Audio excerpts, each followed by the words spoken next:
সমুদ্রে চলছে নীরব অবরোধ, কোনো গুলি নেই, কিন্তু তবুও থেমে যাচ্ছে একের পর এক জাহাজ। আর সেই থেমে যাওয়া পথেই বাড়ছে চাপ, বদলাচ্ছে খেলার নিয়ম। ইরানের বন্দরগুলো ছেড়ে আসা এবং সেখানে প্রবেশের চেষ্টাকারী অন্তত 8টি তেলবাহী জাহাজকে গতিরোধ করে নাকি ফেরত পাঠিয়েছে মার্কিন নৌবাহিনী। গেল সোমবার থেকে শুরু হওয়া হরমুজ প্রণালী অবরোধের এই মার্কিন অভিযানে জাহাজগুলোকে ফিরে যেতে বাধ্য করা হয়। যুক্তরাষ্ট্রের সংবাদ মাধ্যম ওয়াল স্ট্রিট জার্নাল এক প্রতিবেদনে জানায় এই তথ্য।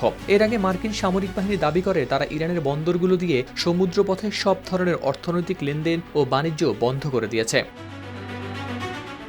সংশ্লিষ্ট কর্মকর্তাদের বরাত দিয়ে প্রতিবেদনে বলা হয়, মার্কিন বাহিনী রেডিও যোগাযোগের মাধ্যমে জাহাজগুলোর ক্রুদের নির্দেশ দেয়। সবগুলো জাহাজই সেই নির্দেশ মেনে ফিরে যায়। কোনো ক্ষেত্রেই প্রয়োজন হয়নি সরাসরি তল্লাশির। সংবাদ মাধ্যম আল জাজিরার প্রতিবেদনে প্রকাশ পেয়েছে এ তথ্য।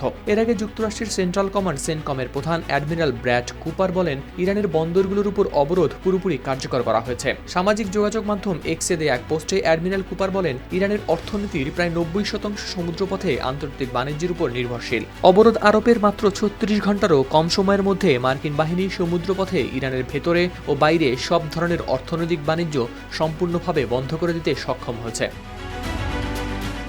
সেনকমের প্রধান আরও দাবি করেন, মধ্যপ্রাচ্যের সমুদ্রসীমায় বর্তমানে মার্কিন বাহিনীর একচ্ছত্র আধিপত্য বজায় রয়েছে। সমর বিশ্লেষকদের মতে এই পদক্ষেপের মূল লক্ষ্য ইরানের উপর অর্থনৈতিক চাপ বাড়ানো এবং বিভিন্ন ইস্যুতে তাকে সমঝোতায় আনতে বাধ্য করা। সব মিলিয়ে যুদ্ধক্ষেত্র এখন শুধু স্থল বা আকাশে নয়, বরং সমুদ্রেও চলছে চাপের লড়াই। আর এই লড়াইয়ের প্রভাব সরাসরি পড়ছে বৈশ্বিক বাণিজ্যে।